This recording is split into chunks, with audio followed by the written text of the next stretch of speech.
Hello everyone, good morning. Thank you so much for waking up with us. It's Friday, January 25th. We have a great show for you today. On the show, more pain for federal workers, but this all coming after an incredibly out-of-touch stretch of comments from random officials in the Trump administration, all saying incredibly stupid things, where you really just have to take a moment to pause and go, what in the world was that? All right, my name is Spencer Walsh. Thank you so much for joining us here today. Let's get right into it. So first, Lara Trump said furloughed government employees are feeling a little bit of pain, but it's going to be for the future of our country. Whew. Billionaire Commerce Secretary Wilbur Ross added he didn't really quite understand why federal employees were visiting food banks when they could just take out low-interest loans. Larry Kudlow went on to just call the shutdown a glitch. Wow. Like, there's so many different places I could go to this, but we only have a certain amount of time. President Trump attempted to clean up Ross's remarks conceded. Perhaps he should have said it a little bit differently, but he argued that distressed workers can get a break from local stores in their communities. Local people know who they are when they go for groceries and everything else. Yeah, that's right. Go for groceries and everything else, yeah. Like, even that just sounds, like, incredibly stupid. They know the people. They've been dealing with them for years, and they work along. I love them, Trump added. Many of those people are not getting paid, are totally in favor of what we're doing. Yeah, again, that's kind of the continual problem with Trump. Like, he thinks he's winning the battle of public support, and maybe if you looked at a poll or two once, I forgot, he has some bleed polls, you would actually see kind of where the reality of the situation is, just to say the least. All right. Barely a mile from the White House yesterday, the Washington Post found dozens of federal employees trickling in and out of a Chef Jose Andres' makeshift food bank at the Navy Memorial, hugging brown paper shopping bags stuffed with soups and sandwiches. So it's pretty cool stuff. None of the out-of-work employees we spoke with, all of whom requested their names not be used, expressed support for Trump's $5.7 billion border wall, and they all shared worries about paying rent, dipping into savings, and being able to afford groceries. Like, people when they take out a loan, just loan, Wilbur Ross, it's like it's a challenge for them. It's not like something very easy like you do, just like walk into the bank and like pluck out $3 million just randomly, like add a touch of rich MFer. Jeez. All right. Justice Department employee has said that he has taken up his dog walking to pay rent after being furloughed. He was called back to work this week without pay, so we'll start working for Postmates and Uber Eats after work to continue to try and pay the rent. I can't afford to pay for groceries, though, so my coworkers and I have been scraping by on ramen. Oh, that sucks. That's awful stuff. We sign up to do a job to protect the American people, but it's heartbreaking. We're people too, and everything is starting to pile up. A furloughed FBI employee told us. Mortgage, car payments, student loans, someone helping out with a soup or a gift card for gas. Every little bit helps. And to have the soup and to not have to go home and scrape something together and have it for lunch tomorrow too, that means a lot. So it was a harsh comment for Mr. Ross to make. Yeah, just to give you an idea of some of these struggles people are really working with. The president has really no clue how people live, said Deb Haaland, and called Ross an idiot. There was a Parkland school activist, David Hogg, helping out at the food kitchen. Deb Haaland, as I mentioned before, of New Mexico, the Democrat, and Ben Ray Lujan of Mexico as well. So it's called Andres World Food Kitchen. So yeah, they all were handing out meals to workers, which is pretty cool stuff. David Hogg even showing up there as well. Haaland said of Ross's comments, he's an idiot. I'm sorry. When you don't have money in the bank and you need food for your kids, you go to food banks. I know what it's like. As a single mom, I've had to use food stamps at some points in my life. I've lived paycheck to paycheck. It's terrible and disgraceful that he would say something like that, and he should apologize to every federal worker who has now missed 2 paychecks. The president has no clue how people live. He's drafting a national emergency plan for the wall. There's no empathy. As long as he has his cheeseburgers and Big Macs, I'm sure he's fine. Everyone else is suffering. Yeah, maybe he pulls a Clemson and for the federal workers, but I don't know. Do something like that. I mean, it's ridiculous. based on someone who has started the shutdown and really just managed to take all the blame for it. Started the shutdown, took all the blame for it, pretty much everything he had.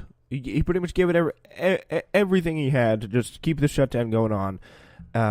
He is to blame, unquestionably in my mind, for the shutdown. Then, his administration officials come out making comments like this. He says stood in the way multiple times of trying to stop the shutdown. Both Democrats and Republicans have found bills. Last month they had a bill that would work. But still, nothing for him. Rejected out of hand each time. All right, so Trump has made no appearances at area food banks or other gathering places for furloughed workers, nor has he used the bully pulpit of his office to spotlight their basic struggles. He also rarely mentioned workers in recent meetings. A January 15th call with surrogates, he blamed Democrats for them not being paid and made no suggestions for helping them, according to audio obtained by the Washington Post. So nothing. He just does not care about it. He's only focused on the wall because that's all his conservative media people tell him to focus on. If he was told to be focused more on the people, then he would be. That's all his aides tell him to do. So, anyway, more in meetings with conservative leaders and economic advisors this week, Trump worried that furloughed workers could hurt his economic accomplishments. Yeah, as I said the last second of last wake up, we could be facing literally 0% economy growth. White House officials obviously disputed the characterization that Trump lacked empathy on background. So that's all great. Okay, really rough stuff in a meeting between Ron Johnson and Mitch McConnell. This is your fault, Senator Ron Johnson of Wisconsin told Majority Leader Mitch McConnell at one point in a lunch meeting before the two bills failed on the Senate floor to reopen the government that we talked about yesterday. Those, if you didn't know, but by now they both failed. No surprise there. And then he goes, McConnell's, are you suggesting I'm enjoying this? Also during the lunch, McConnell made clear to Vice President Mike Pence and others that the shutdown was not his idea and was not working. According to Republicans familiar with Wisconsin, he quoted a favorite saying that he often uses to express his displeasure with shutdowns: "There's no education in the second kick of a mule." Sullivan and Kane both reported. Sean Sullivan and Paul Kane of the Washington Post. After the bills to reopen the government tanked, there was a renewed sense of urgency to find the way out of the morass. A plan newly floated by a bipartisan group of senators to reopen the government for 3 weeks while negotiating over border security seemed to collapse almost as soon as it emerged, with the White House insisting that Trump would only accept a proposal if it included a down payment on his wall, and House Speaker Nancy Pelosi is calling that a non-starter. So that's going to be very tough. I mean, it's, again, the wall fight is something that Trump has refused to back down on. And there's been times where he's offered, where Pelosi, I think, has offered sizable amounts of wall funding for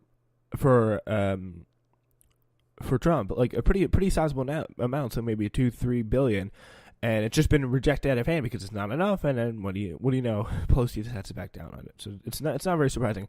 And the plan the House Democrats are going to roll out, while expected to match or exceed the $5.7 billion Trump has put forward for his wall, will specifically exclude funding for it. Instead, for other money towards technological improvements and other changes along the border, probably making it unacceptable to the president. And they're calling it a smart wall. Probably just I hope they know how stupid that sounds. Probably they're just trying to make it like good for Trump, but it's really is it's rough. So all right, the Post Danielle Paquette has created a running down of the havoc the shutdown has created for furlough workers over the past month. 6,000 in Kansas City workers for the IRS. 6,000 people there work for the IRS. These employees are tasked with processing our tax refunds at the heart of filing season, and several told her that they cannot afford to fill up their gas tanks to go to work. She cannot turn one woman who helps U.S. troops stationed abroad complete their forms said she has stopped turning on the heat in her house. Her family now relies on blankets to stay warm, even as snow frosts the city. She tries to make one pot of chili last an entire week. That sucks. Absolutely awful. Another worker in her 60s told me she has to walk 30 minutes through the slush to catch a bus because it's too expensive to drive. The local union leader there is working with the food bank to deliver meals to hungry employees. These aren't very highly paid people. They can't just go to the bank. Wilbur Ross. And Willie Geist has a great quote on this on Twitter saying, in fairness, Wilbur Ross has his net worth downgraded from Forbes in 2017 to $2.9 billion to less than $700 million, so he knows what it's like. He knows what it's like out there, guys. He understands. So a pregnant furloughed worker and military veteran living in West Washington writes that the shutdown feels like a totally unnecessary betrayal, saying, quote, as a result, I am seriously reevaluating my career choices. Thanks to the uncertainty now being injected into federal families' lives, I'm considering whether or not staying with my agency is even advisable. And I mean, she obviously has got a good point there. I mean, I think it's very obvious, like that if I realized that I had this little amount of job security where I could go for a stretch of not being paid for like 35 days, and being forced to work anyway, like why would I want to work for the federal government under the very possible reality that, hey, this could happen again? The uncertainty lies in not knowing how long this will last, and fearing that such stalemates will continue to engulf our lives for the duration of this administration, or perhaps even longer, thanks to new political and societal lows we seem to be reaching. When I read the comments of the likes of Wilbur Ross and others who say they don't quite get why federal employees are turning to external resources for help over taking low-interest loans, I get so angry. The point is this: they shouldn't have to. And yeah, clearly, you don't get it, Wilbur, she writes. That's a reader email to the Washington Post there. Tara from Texas has concerned about morale, saying, quote, my husband recently retired after 27 years in the Navy. We have multiple family members enrolled in several studies at the NIH, National Institutes of Health.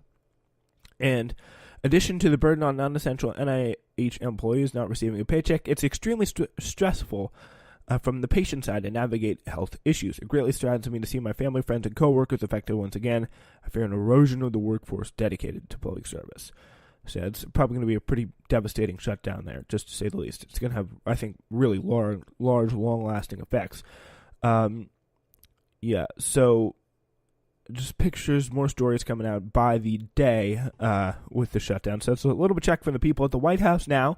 Laura Strickler, Ken Delaney, and Peter Alexander broke a consequential story that Jared Kushner's application for top-secret clearance was rejected by two career White House security specialists after an FBI background check raised concerns about potential foreign influence, but the supervisor overruled the recommendation and approved the clearance. Two sources familiar with the matter told NBC News. The official Carl Klein, as a former Pentagon employee, was installed as the director of the Personnel Security Office in the Executive Office of the President in May 2017. Kushner was in one of at least 30 cases in which Klein overruled career security experts and approved a top-secret clearance for incoming Trump officials despite unfavorable information, the sources said. So yeah, potential foreign influence over him. So Jared Kushner's being influenced, and now he's going to get a top-secret security clearance. Will he chatter it? Who knows? We have no way of knowing. So, unless there's obviously reports about it. But still, I mean, some of those countries could include Saudi Arabia, I mean, I don't know, Russia, whatever. There's probably a whole host of, like, Middle Eastern countries that just have leaders that are dumb, but still incredibly smarter than he is. All right, breaking news right now, literally just into the newsroom. The FBI has arrested longtime Donald Trump associate Roger Stone. Law enforcement raided his house in Fort Lauderdale, Florida, pounding on his door. One agent said, "FBI, open the door!" Roger Stone is going down, folks. There we go. That about solves it. Close Trump ally, and the revelations coming up from this should be amazing. Absolutely amazing. So that's going to be someone to watch. Roger Stone in the bank. He's going in. Roger Stone. So that's just breaking news today. We just got that through the wire, ladies and gentlemen. So Roger Stone is in the bank, folks. He's in the bag. All right, we're gonna. Yeah, the biggest story to watch is gonna be revelations coming out from his arrest and